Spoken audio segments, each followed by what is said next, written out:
Muna sa kapasaka o shada.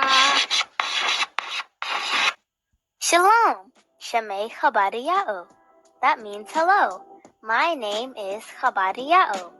Shalom means peace, but it's also used as a greeting to say hello or goodbye, and also to say thank you. Sham means name, and Shamay means my name, Shamay Chabadiyao. Ma Shamcha, that means, what is your name? When you ask a girl what her name is, you say, Ma Shamach. When you ask a boy, you say, Ma Shamcha. Since I'm talking to both boys and girls, I will use Ma Shamcha. When I ask you this question, you can respond with Shamay and your name. Ma Shamcha. Sham Yapa. That means beautiful name.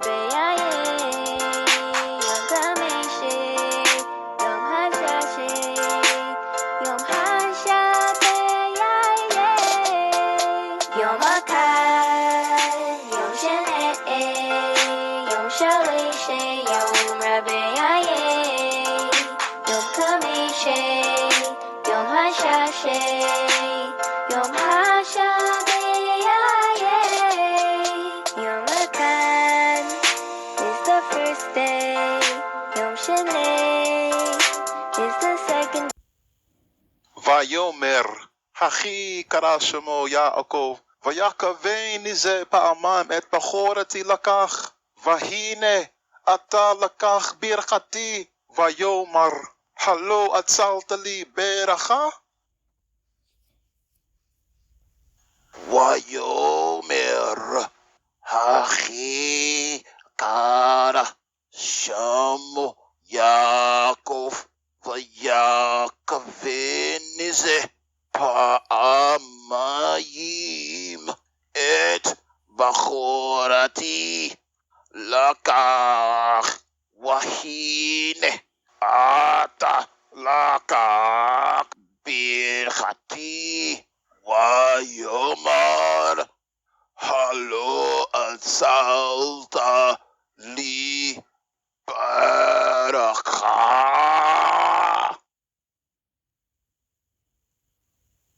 Oya Amara, Hakaya, Kwara, Shama Wa, Ya Ai Kwaba, Wa Ya Ai Kwabanaya, Zaha, Pa'aima Yama, Arthur, Baka Warathaya, La Kwaka, Wahanaha, Aithaha, La Kwaka, Barakathaya, Wayamara, Hala'a, Tazalata, Layal, Baraka.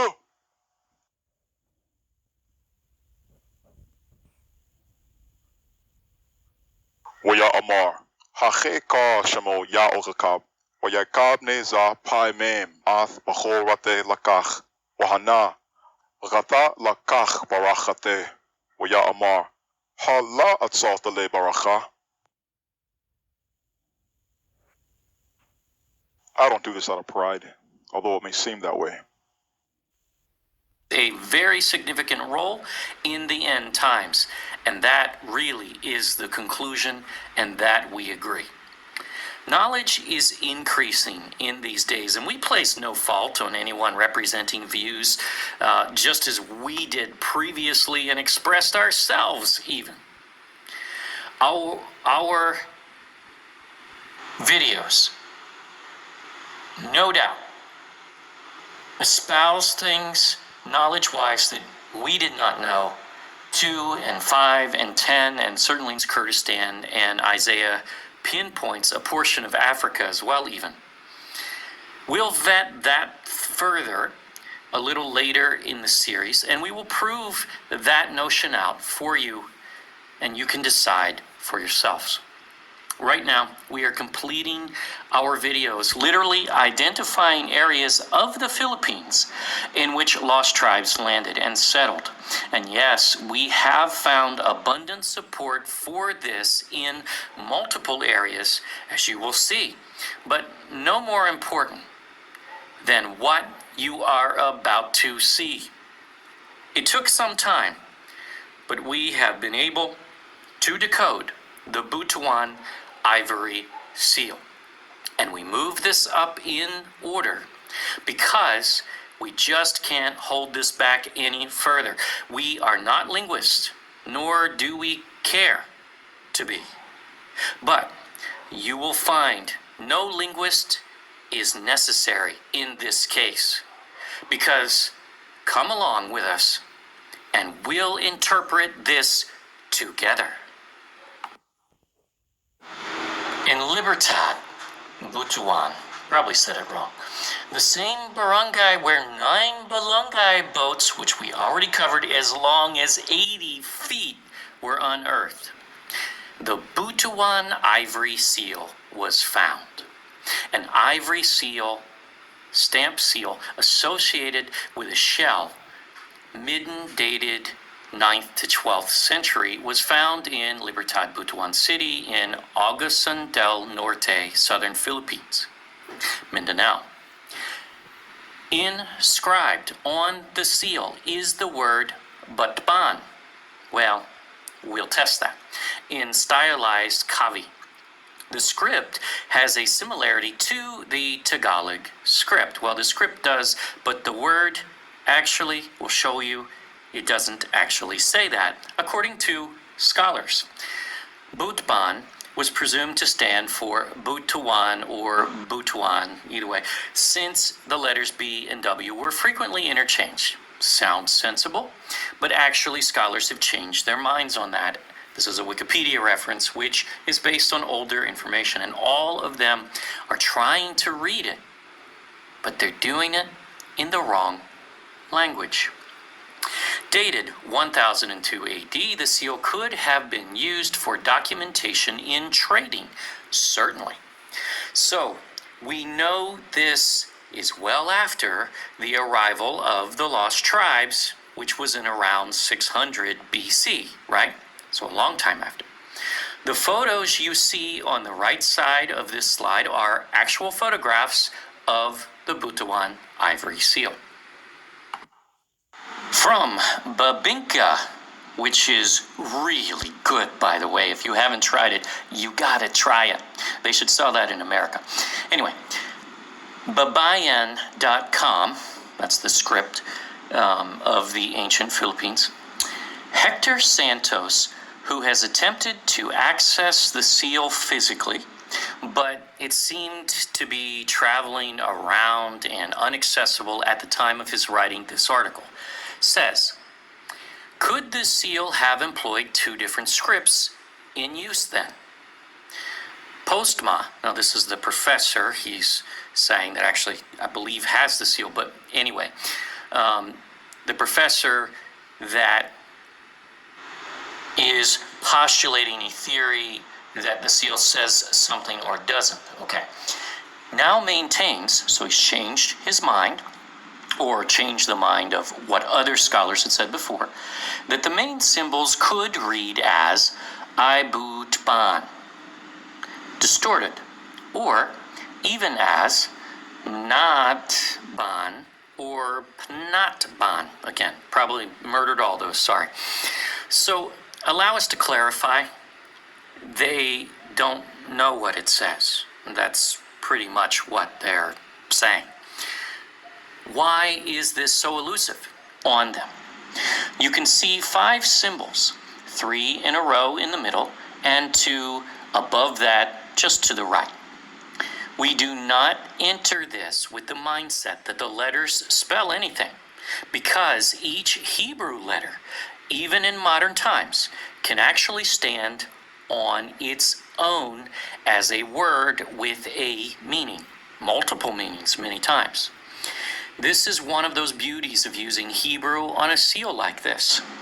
You can tell a story with 5 letters, and this does exactly that. And not just any story. You'll see. Also, remember, Hebrew reads from right to left. Also, this is a seal, which, as you see in the upper right, is meant to be inked. And then make a mirror impression as you press it down on a piece of paper or whatever you're marking. That in the upper right is a wax paper impression of the seal as it appears on paper, of course, in mirror image. So we have taken the image at the bottom of the seal and reversed it to its mirror image, matching the wax paper impression, so we may have two valid comparisons by which to understand what this says, because we can know. We chose to face this in this direction because we saw a Hebrew letter immediately that we recognized. But we didn't stop there. It's a circle, so adjusting it to the right direction is critical. And we believe this to be the appropriate direction, and you'll see why. So, what does this say? The first letter is the one that jumped out at us immediately. See to the right, both samples display indisputably a Hebrew bet, but not just a letter, as bet is an image, a pictograph. They use the ancient Hebrew pictograph image here, which in fact means tent. What? Now, we have covered the lost tribes who took the year-and-a-half journey. They committed to a lifestyle of the Rechabites, who live in what? Tents. Whoa! Could that be a reference to the lost tribes? Not perhaps if it was the only symbol, but it is not. Notice too, in addition to the pictograph letter having a meaning, the letter means family, house, in, like live in or inside. And what were the family houses of the Rechabites, the lost tribes who came to the Philippines? What did they live in? Tents. It all ties, but just wait for this. The second letter is a Hebrew block tet with the t sound. We blew it up in the lower right so you can see there is clearly a break in the letter in the upper left at the same exact place as the Hebrew tet has. This letter's image means basket, but this is not a pictograph. It's the letter which means surround, contain, mold, clay. Wait, you mean like the clay that was molded at creation to form the first man in the land of creation? We believe so. But we're not done yet. Let's look at the full context and the other three letters. Next, we have a letter which we traced out for you in the bottom right. It's a bit fuzzy in the photo, but you can make it out between there and the impression above. See the break in the middle of the top of the letter, as well as the way it bends at the bottom, kind of like a Y. This Hebrew letter is the Sadeh or Sadiq. A Sadiq in Hebrew terms is a priest. We see that in Melchizedek, king, priest, king, whichever way you want to say it. We are not equating this people to Melchizedek, so don't anybody go there, but just using the second half of the word Sadiq as meaning priest. The image is denoted as a man on his side, but we believe it is literally a man praying. Look at the bottom. We added a dot for clarification to the head. So that is the head there. You see the dot and see the form of the letter. He's on his knees with his hands lifted to the sky. But don't pay attention to that coincidence that seems to match the Filipino way of worship that Pigafetta described when he arrived, because there can't be any connection there. Of course not. Well, maybe so. The letter can also mean wait, chase, snare, hunt. So the largest 3 letters in the middle row mean tent of habitation, molded clay, and priest. Nothing to see here. Those don't mean anything together. We will prove they do. Let's continue. In the upper right of the sealed letter is the Hebrew lamed, meaning shepherd's staff as an image, and oni. Look at this meaning. Teach, yoke, bind, toward. Don't dismiss that it very well may have all 5 of those things in meaning, by the way. So, whoever these people are, they are yoked or bound together, teaching, and they are toward what? The 5th letter we believe to be a Hebrew he, which is an image for mouth, but means blow. Wait a minute, what's this say? Scatter, edge, what? So, is this group scattered to the edge of the earth, the ends of the earth, the uttermost parts of the earth? I know, we're just Bobo, right? Wrong. These letters are about as clear as it gets. They are Hebrew. So what does all of this mean? Again, read right to left. The Rechabites, who live in tents, in the land of creation, as the Zadok priests, where the scattered tribes are yoked at the ends of the earth. Wow! Dude! Significant mountain in Luzon, with not only a Hebrew name, but the very name of Joktan's brother Peleg, who fathered Israel, and the variation of the name bears the same exact meaning as his purpose stated in the Table of Nations. With all the other evidence that has been mounting in this series, this is it. We could end this video right here, and even Hebrew scholars could not argue, at least not effectively. However, this is only the beginning. At the foot of Mount Pulag lies Kabayan, which is also of Hebrew origin, meaning Yah, or God, has hidden. God has hidden what? Well, there are mysterious mummies found in the caves in this region called fire mummies that were. Sagada is an area which also bears a name of Hebrew origin, meaning to know praise. Appropriate. There they have yet another very rare burial ritual where we took a look at the most significant of mountains, volcanoes, which would be more difficult for the Spanish to rename. We searched throughout the Philippines for more Hebrew names, and do you know what we found? Mount Arayat in Hebrew literally means earth covered. What are the odds of that? Could this be the mountain? Remember in the 1990s when the mighty Mount Pinatubo erupted? Well, once again, 2 Hebrew words, God raises his goodness.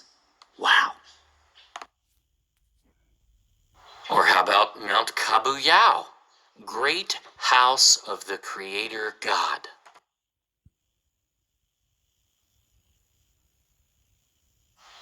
Mount Mayon, spring of water in Hebrew.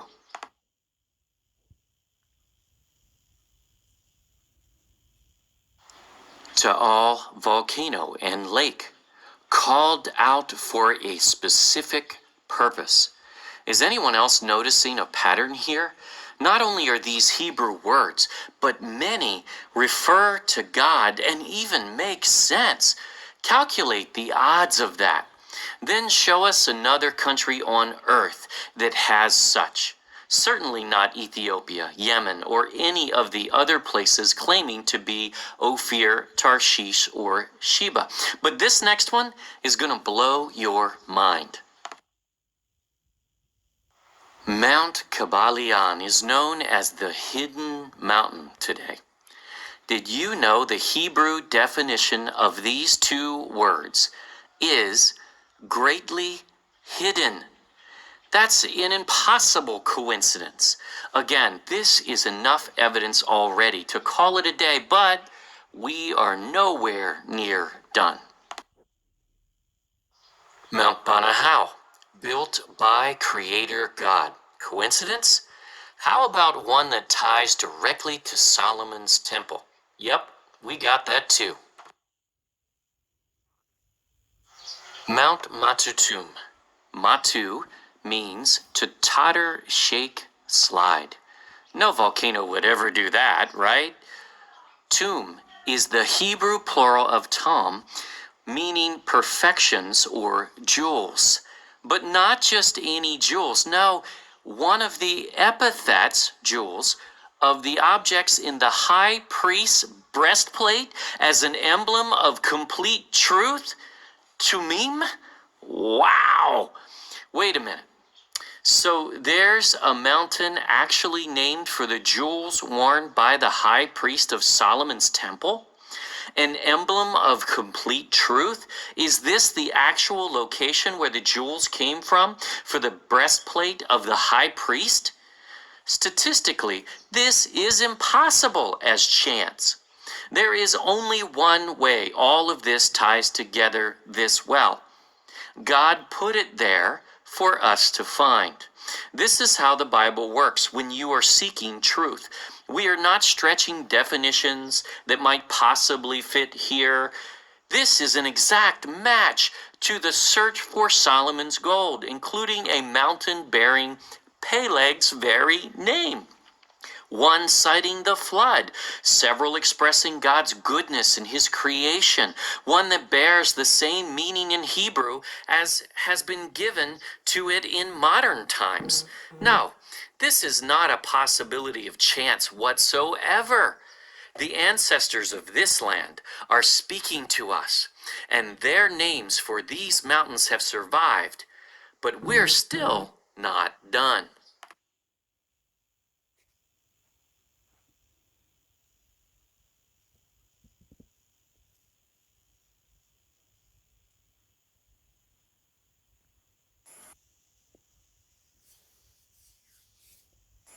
Uriah, wakefulness of Creator God. And here's one that's really going to shock you. Everyone in the Philippines knows what balut is, but did you know it's Hebrew? The Balut volcano and island. In Hebrew, balut means acorn. We know this doesn't sound like the duck egg that you bury in the ground and then eat, does it?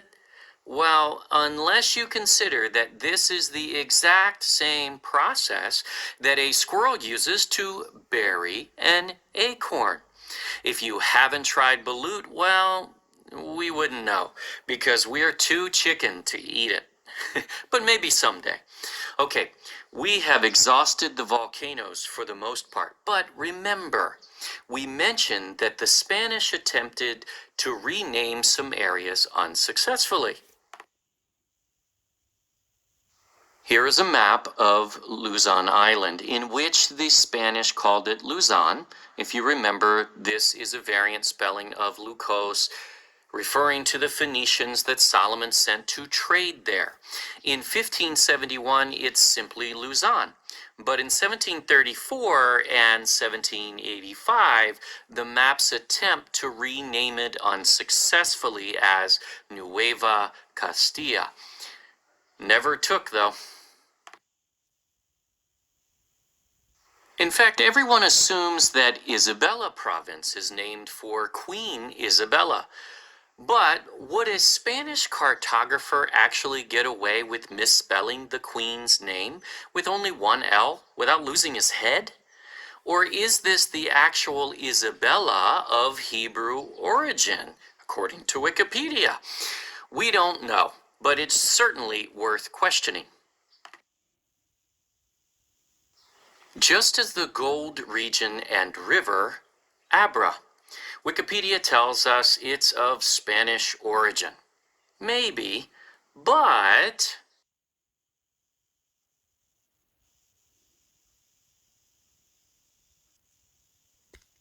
Abra with Hebrew names as well as Sagada and Kabayan.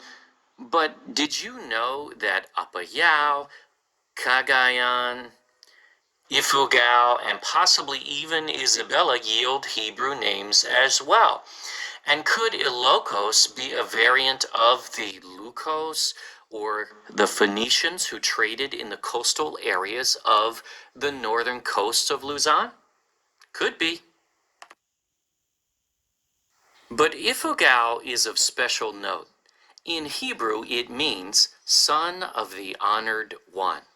Which honored one? Well, likely Peleg, who had the honor of having the earth divided in his days.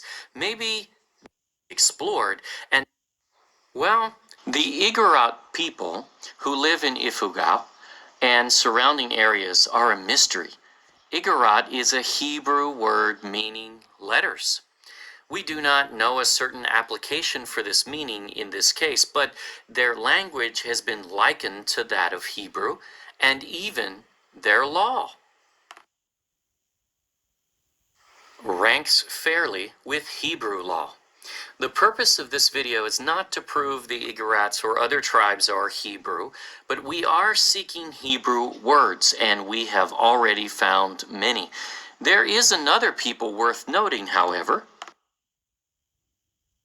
The Askaya tribe of Bahul actually claim to descend from the builders of Solomon's temple. This is quite a claim, and we cannot prove it to date, but we cannot deny it either. And with all of the overwhelming evidence, this should be completely explored and not placed aside by scholars. It very well could be true. Jesby Tyrol wrote extensively that this language was similar to Hebrew, and he believed that they were actually of Hebrew origin. Again, we are not linguists and cannot conclude the same at this point, but find this to be very likely. Another point raised by Padre Carino, where he even said that the Tagalog language, has the mystery and obscurities of the Hebrew language. So he even believed that there were similarities between Tagalog, the national language of the Philippines, and Hebrew.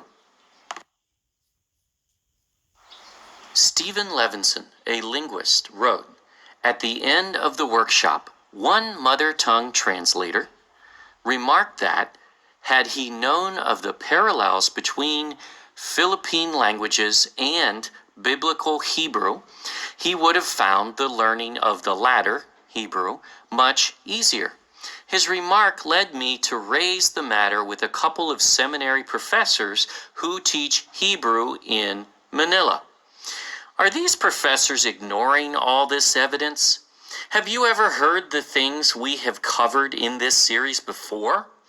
Certainly not in Jesuit schools, because those are the same Jesuits who began to document the culture of the Philippines and then hijacked it and its history. Somehow, though, most Filipinos remain Catholic, and we urge you to connect the dots and see the truth. Ready for more? Did you know Saba, does not only mean banana, but in Hebrew the word means abundant terraces of the temple. And again, it ties to the Queen of Sheba, she who must be admired. So now we're going to hit you with several other Hebrew words we found in our search all around the Philippines. This is not all of them, but some we felt were significant. In Hebrew, lawag, mock, deride, stammer in speech. Kubayao, hiding place. Bukid, Manila, depopulate. Not sure about that one. Naga City, touch, reach, probably reach, strike. Bikul, I pray ordinarily. Wow. Pasig, pursuing gold. Did that happen in the Philippines? Of course. Palawan, Yah's extraordinary grace. We can't think of a more appropriate description of Palawan, one of the most beautiful places on earth and being discovered as we speak. Samar, to bristle up. But could this actually tie to the Samaritans? The 10 lost tribes of Israel lived in the northern kingdom and was actually called Israel, which became known as Samaria. Judea was the southern kingdom. The 10 lost tribes were taken away by Assyria, but no one knows where they ended up from there. Could some of them have traveled to Ophir? Very probable. There are claims of such, in fact, but that is beyond the focus of this video. Behol, originally, Ba'ol. Hebrew, it means their job was to go or come. They were merchants, travelers of the sea, more than likely. Mindoro, kind gift of God. Wow. Menit, dart greedily from dwelling. Surigao, defiled princess. We have no idea how that story came to be, but let's keep going south because these words are everywhere. Muleta River were filled. A river was filled? Really? Could there be a better fit? Mindanao, be eminent, precious. Sulu Sea. Sulu is Akkadian or Phoenician for highway. Might Hiram, king of Tyre, have referred to the Sulu Sea in his own language as a highway? Certainly. Celeb Sea. Dogs. Many referred to pirates as dogs. Were these waters known for pirates?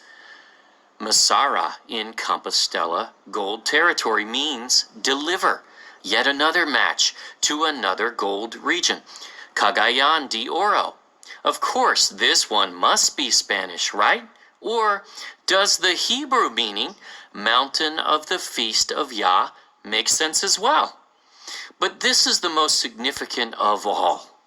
Just what God did the Philippines serve before being conquered by the Spanish Catholic Holy Roman Empire.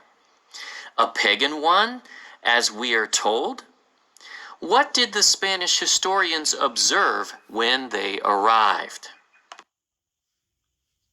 From the journal of Antonio Pigafetta, who traveled with Magellan, the inhabitants, Filipinos, responded that they had no other god but raising their clasped hands and their face to the sky, and that they called their God Abba.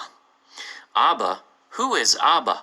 This doesn't sound like the supposed pagan god of the Philippines that the Catholics had to eradicate, does it?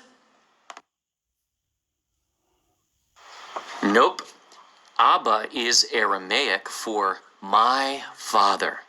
Not just father, as you may have heard, but the more endearing my father, which was spoken by Jesus in the Garden of Gethsemane. Mark 14:36, and he equals Luzon, which equals Ophir. Even Dr. Jose Rizal, Fernando Blumentritt, and James Alexander Robertson contended that Ophir was the whole of Luzon. There is a claim from Mindoro as well as Ophir, which again, all of the Philippines would have been known as Ophir, but we believe past, and it holds the clue to Tarshish, we believe. One we have never seen anyone propose. But first, who was Tarshish again? Word for the same curse? Now we're talking. Wow. And here's another for posterity's sake. Mount Canlaon in Negros Occidental.